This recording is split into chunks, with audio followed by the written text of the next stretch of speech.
continuando con los ejercicios a resolver del temario del primer parcial, vamos a hacer algunos ejercicios que en realidad son problemas que generalmente entran a los exámenes. Y del temario, ¿no?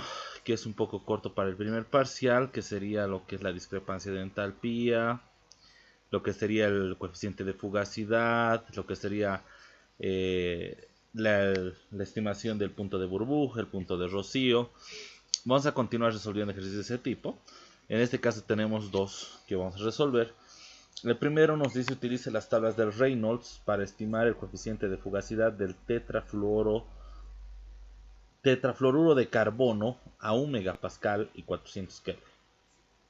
Empezaremos resolviendo el problema 1.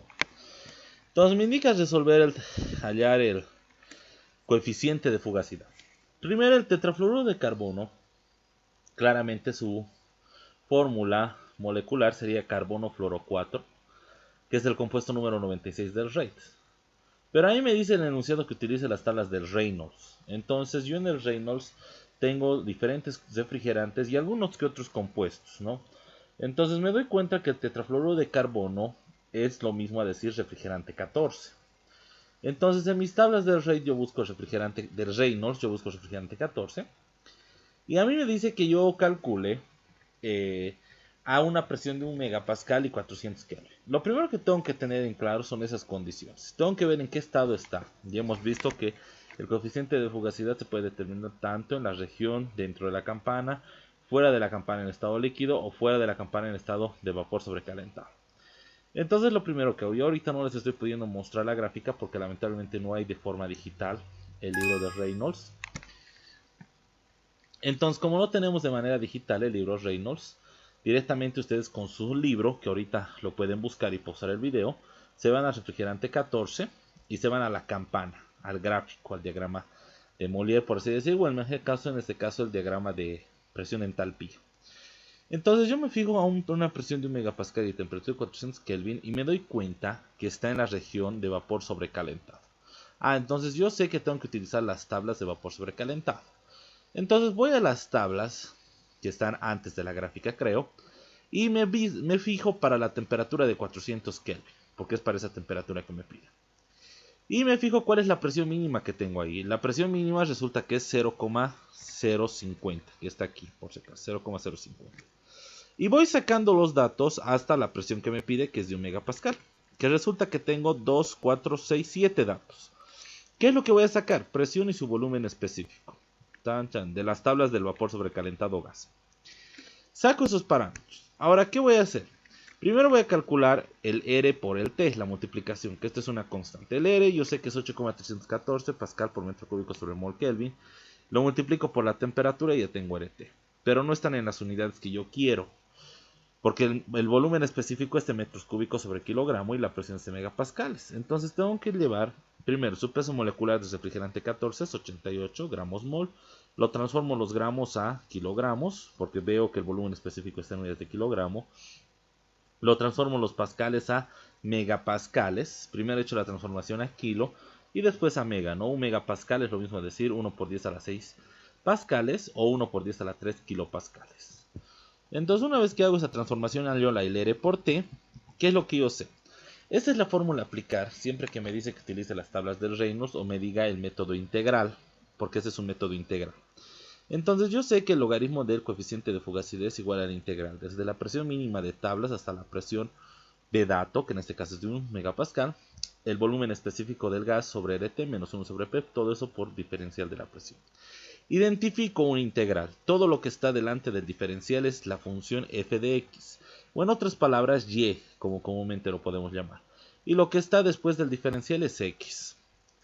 Entonces, ¿qué es lo que hago? Lo que tengo que definir para utilizar, porque voy a utilizar el método de Simpson 1/3, que es el método que siempre vamos a utilizar por el momento. Ya van a ver tal vez más adelante otros métodos, Simpson 3/8 y otros métodos más, trapecio y demás. Pero el Simpson 1/3 es un método de integración numérica casi exacto, ¿no? Hallo entonces h, que es la distancia entre punto y punto. H, entonces digo b menos a dividido entre n. H se hace referencia a X, y X, ¿qué había sido? X es la presión. Entonces A es el primer dato, B es el último dato. Entonces B es 1, A es 0,050.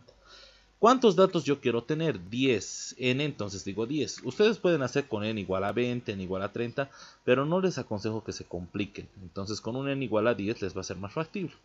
Me sale que el H es 0,095. Entonces, ¿yo qué es lo que voy a hacer?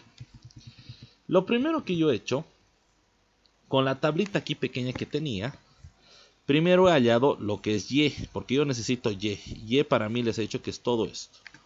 Entonces hago esta pequeña tablita que está aquí al lado. Entonces a cada presión hallo su Y, porque ya tengo el volumen específico, tengo el RT que es una constante y tengo la presión. Listo. He hallado esta tablita pequeña. Ahora en base a esta tablita yo voy a hallar una nueva, pero con la distancia. Al decir distancia me refiero que entre 0,050 y el siguiente valor va a ser este H, 0,095. Entonces hago eso. A 0,050 le sumo 0,095. A este valor que he hallado le sumo 0,095. A este valor le sumo 0,095. Y así sucesivamente voy sumando y cabalito me va a llegar hasta 1. Y si no me doy cuenta, empiezo desde el punto 0 hasta el punto 10. Ahora hallo Y. Aquí está la dificultad. Generalmente hemos visto los ejercicios que hemos en los de anteriores videos. Ustedes graficaban esto y lo ajustaban tal vez a un modelo, que por lo general se ajustaba un modelo potencial o en regresión potencial, rara vez un modelo lineal. Entonces, en este caso lo que vamos a aplicar es lo que el método que tradicionalmente el ingeniero maneja, que es la regresión entre dos puntos. Entonces voy a hacer la regresión lineal entre dos puntos. Entonces entre 0,50, para hallar este 0,145, si me doy cuenta está entre 0,50 y está entre 0,10, 1325. Entonces en medio de estos dos está 0,145. Entonces interpolo entre estos dos y hallo este valor, que me va a salir menos 95. Ahora el 0,24 en medio de cuáles está. Está en medio de estos dos. Entonces para hallar el 0,24 interpolo entre 0,2 y 0,3. Hacen lo mismo que en físico-química. X sombrerito y Y sombrerito. Solamente que voy a trabajar con dos datos. No se les ocurre meter toda esta tabla de datos a su calculadora, porque el comportamiento de todos los datos no es lineal. Es un comportamiento tipo parabólico, pero que no se ajusta tampoco a un modelo potencial. Ahora 0,43 ¿en cuál está? 0,43 está en medio de 0,3 y 0,5. 0 siguiente, 0,52, 0,5. ¿En medio de cuál está? En medio de 0,5 y 0,7. Entonces voy interpolando así entre dos puntos hasta completar esta mi tableta. Una vez que tengo la tabla, que esta es la que yo voy a utilizar, entonces voy a empezar a integrar utilizando el método de un tercio, Simpson. Yo sé que es la función f de x. F de x 0 más f de x 10. ¿Cuál es f de x? F de x es lo mismo a decir y, que es esto. Esto es y, esto es f de x y esto es x. Entonces, digo, A es el primer valor y el último valor. B es la sumatoria de los impares, 1, 3, 5, 7, 9. Y C la sumatoria de los pares. Entonces, A llegaría a ser este primer valor que estamos viendo y este último valor. Eso es A. B llegaría a ser todos los impares. Eso quiere decir 1, 3, 5, 7, 9. Y C llegaría a ser 0, 1, 2, 4, 6, 8. Entonces suman eso y les va a dar estos valores que yo ya he calculado. A, B y C.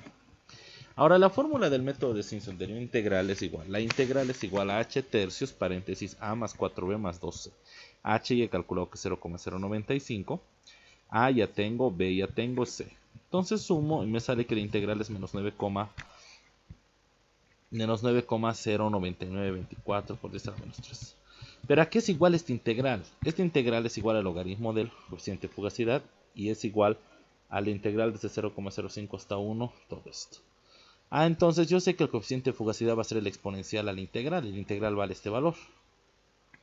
Entonces el coeficiente de fugacidad me sale 0.9909. Y con eso resolveríamos el problema. Entonces yo les aconsejo que vayan practicando con distintos compuestos. En sus tablas de Reynolds tienen alrededor de 25 o 30 compuestos.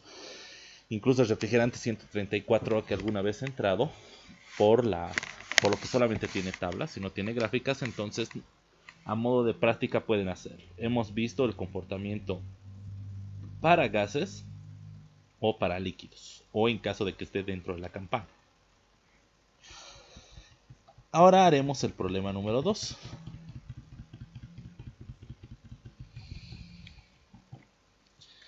Entonces, el problema número 2 que nos dice, utiliza el método de Haugen para calcular el punto de rocío de la mezcla ternaria. Z me dice que es la fracción molar y me da los 3 compuestos que son alcoholes. 1 propanol, 1 butanol, 1 pentanol. Y me da las fracciones de estos compuestos. Me dice que estime ese punto a una presión de 10 bares, suponiendo solución ideal. Eso es clave, o sea, para el primer parcial vamos a ver solución ideal, ya para el segundo parcial vamos a tomar en consideración el coeficiente de actividad.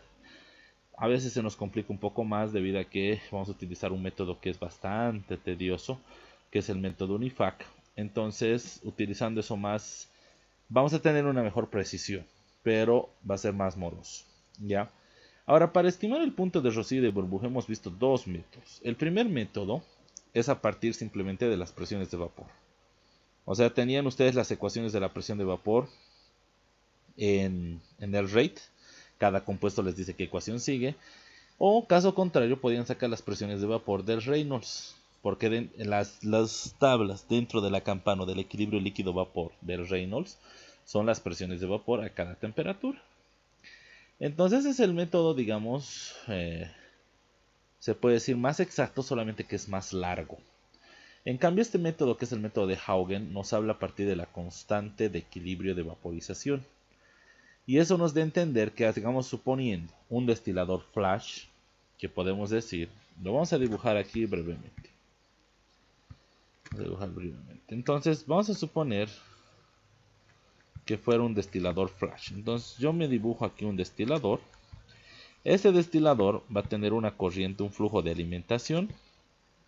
Va a tener un flujo de salida. Lo vamos a dibujar aquí arriba, esperen un cachito. Y un flujo abajo. En teoría. Entonces a este destilador ingresa una alimentación, si quieren, F. Que puede ser 100 moles, 200 moles. ¿De qué composición? Una composición ZJ.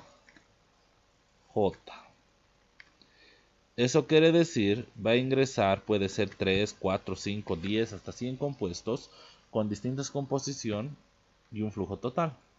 Entonces en este destilador, ¿qué es lo que va a pasar? Por la parte superior va a salir el vapor. Por eso se llama un destilador flash o un evaporador flash. Vapor. ¿Con qué composición? Con una composición YJ. Y también va a salir una cierta parte de los compuestos como líquido. L por una XJ. La fracción de líquido.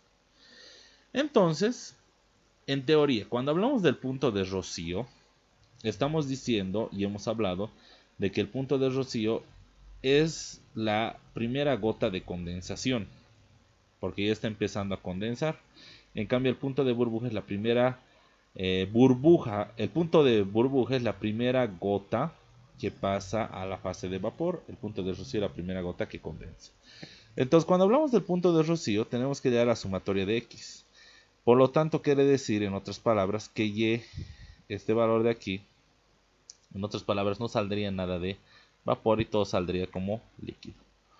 Entonces, más o menos hay una interpretación que le vamos a dar, que vamos a ir ahorita calculando. También ustedes pueden hacerlo para el punto de burbuja. Aquí solamente nos pide el punto de rocío. Ya hemos hecho la explicación teórica de cuál es mayor, el punto de burbuja o el punto de rocío. Entonces, hagamos la interpretación ahorita y empezaremos a resolver.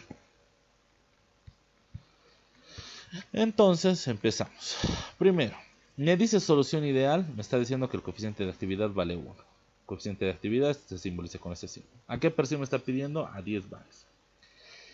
El punto de rocío es cuando la sumatoria de las fracciones en la fase líquida es igual a 1. El punto de burbuja, en su contrario, es cuando la sumatoria de las fracciones en la fase de vapor es igual a 1. ¿Qué es lo que yo sé en el equilibrio? Que la fracción, primero es de la ley de Dalton, esta es la ley de Raoult. Y obviamente aquí aparece el coeficiente de actividad, este de aquí aparece aquí. Cosa de que no lo hemos tomado en cuenta ahorita porque estamos trabajando con una solución ideal. Entonces, como me dice la sumatoria de x, si despejo de aquí x sería igual a y por p sobre la presión de vapor. Pero estamos utilizando el método de Haugen. Si yo utilizaría el primer método, yo tengo las presiones de vapor en tablas, o puedo calcular. Entonces, como no tengo, yo voy a utilizar el método de Haugen, utilizo la constante de equilibrio. ¿A qué es igual la constante de equilibrio? La constante de equilibrio es la presión de vapor sobre P, o sea, sobre la presión total. Entonces, la presión de vapor sobre la presión total es igual a la constante de equilibrio, por lo tanto, la fracción del líquido resulta que es igual a la fracción del vapor sobre la constante de equilibrio. Entonces, tengo primero los tres compuestos, 1 propanol, 1 butanol, 1 pentanol. Me da las fracciones. ¿Por qué le he colocado Y? Porque estamos suponiendo que estamos partiendo del equilibrio en la fase de vapor. Los zetas que me da sería en este caso lo mismo que Y. Ahora, en el caso del punto de burbuja sería el contrario. Los zetas que me dan serían los X. Entonces, eso es lo que cambia.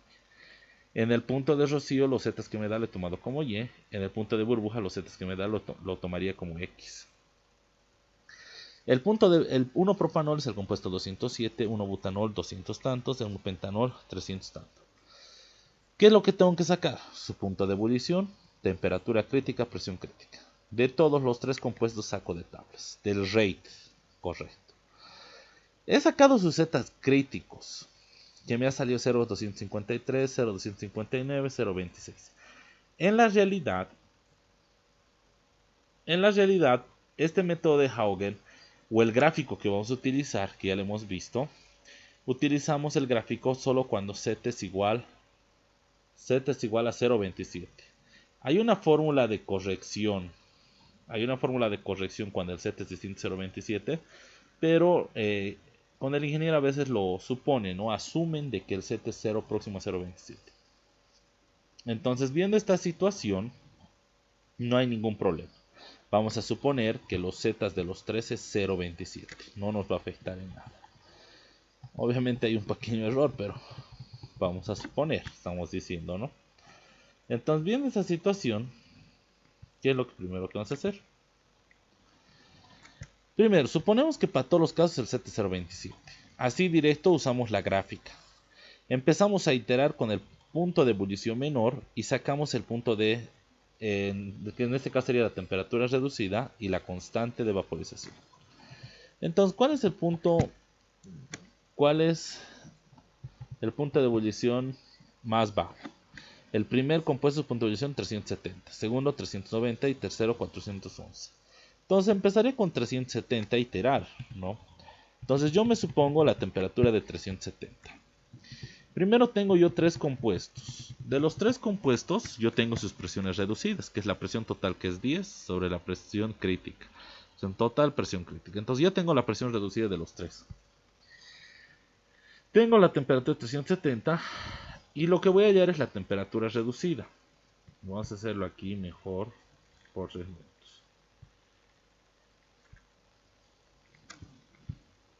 Entonces, este es todo el segmento que van a hacer ustedes para el compuesto 1. Todo este va a ser el compuesto para el segmento 2. Y este va a ser para el segmento 3. Entonces, con la temperatura ustedes que supongan van a hallar la temperatura reducida de 1, de 2, de 3. Ahora, ¿para qué están hallando eso? Porque el método de Haugen consiste en la constante de equilibrio de vaporización que está en función de las propiedades reducidas. Les he pasado el link al grupo de WhatsApp. Entonces, en el link, porque ahorita no creo que algunos tengan impreso, el libro de equilibrio líquido-vapor que está aquí en Google Drive, creo que es, está colgado en Google. Un momentito, ahorita vamos a ver. El libro que está colgado aquí está en la página 418, que les he pasado el link. La página 417 es las tablas que les estoy hablando y aquí está la formulita cuando el Z es 6027. No lo vamos a utilizar a menos que el ingeniero lo diga así, ya, porque si no se van a complicar la vida. Entonces cuando nos diga que el Z es igual a 0.27 o asumamos que el Z es igual a 0.27, solo utilizo esta gráfica. Lo voy a reducir para que se pueda ver mejor. Entonces solamente voy a utilizar esta gráfica que está aquí, que donde veo tiene las curvas de la temperatura reducida y tiene en la parte inferior la presión reducida. Y todo lo que está aquí en las vertical son la constante de vaporización. Entonces empiezo. Vamos a hacer un ejemplo para el primero. Temperatura reducida de 0,689, 0,7. Presión reducida 0,2 próximo. Entonces busco presión reducida 0,2, que sería más o menos por aquí. 0,2. Vamos a utilizar aquí el lapicito. Aquí. 0,2. ¿Dónde está? ¿Dónde está 0,1? 0,2. 0,2 próximo. Y la isoterma de 0,7. Si me fijo, a ver, 0,65. 0,7. 0,7 creo que está por aquí. Entonces choca el isoterma ahí. Entonces se está moviendo. Entonces 0,7, 0,7, 0,7. Colóquele por ahí. Entonces, ¿por qué? Porque el isoterma es esta de 0,7 y 0,90 y pico. Entonces está chocando con la 0,2, que es la presión reducida, y la isoterma es 0,7. Y leo que la constante de equilibrio resulta que es... ¿Cuánto he sacado? Vamos a ver.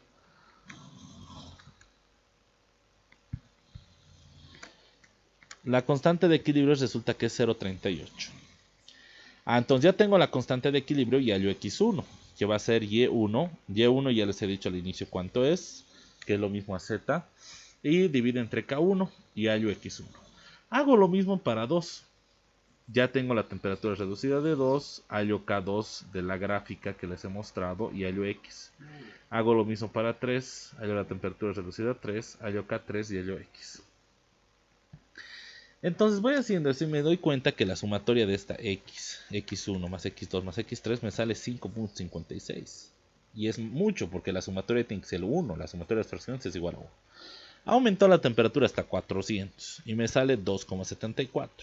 Aumenta hasta 500 y me sale 0,63. Ya me he pasado. Entonces debe estar entre 400 a 450. Me doy 450 de valor. Me sale 1.10. Ya un poco va bajando. Me doy 470. 0,864. Baja demasiado. Entonces bajo la temperatura a 460. 0,95. Bajo a 455. 1.0675. Bajo a 458. Le aumento un poquito. 1.0231. Entonces ustedes tienen que ir jugando con la temperatura hasta que la sumatoria de estas fracciones sea próximo a 1. Tal vez como se les seguían a veces algunos es, por ejemplo, yo ya tengo aquí entre 400 y 500 que me sale un valor de 2 y otro de 0.63. En mi calculadora podría asumir, ¿no?, que el comportamiento entre esos dos puntos es lineal e interpolo para cuando la sumatoria de fracciones es igual a 1.